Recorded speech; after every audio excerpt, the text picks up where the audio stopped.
اللہ رب العالمین کا یہ فرمان ہے کہ حفاظت کا حکم ہو رہا ہے، درمیانی نماز کی خصوصاً حفاظت ہے، باقی نمازوں کی مکمل کرتے حفاظت ہے، درمیانی نماز اس کی خصوصاً حفاظت کرو، لیکن عام بندہ کش میں آ جاتا ہے کہ درمیانی نماز ہے کہاں؟ اگر ایک نماز کی مراد لیا جائے تو 5 نمازیں تو 2 ایک سائڈ پہ گی، 2 ایک سائڈ پہ گی، درمیان میں 2 کی نماز ہے، لیکن ایک حدیث میں تفصیل کے لحاظ سے فرماتے ہیں کہ خندق والے دن رسول اکرم صلی اللہ علیہ وسلم نے وضاحت کے ساتھ نماز اثر ہی اس سے مراد کیا کہ اس سے مراد نماز اثر ہے کہ 2 دن کی نمازیں فجر اور ظہر اور 2 رات کی نمازیں مغرب اور عشاء اور درمیان میں نماز اثر مراد ہے، لیکن نماز اثر ہی اس سے مراد ہے۔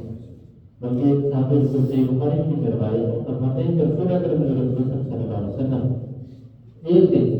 چاند کو دیکھ رہے تھے اور چاند پورے اوقات کے ساتھ بڑی روشنائی کے ساتھ نظر آ رہا تھا۔ میرے نبی کریم صلی اللہ علیہ وسلم نے ارشاد فرمایا، میرے صحابہ یہ جو چاند نظر آ رہا تھا کیا اس کی چمک دمک تمہیں نظر آ رہی ہے؟ جی یا رسول اللہ نظر آ رہی ہے۔ فرمایا جس بندے نے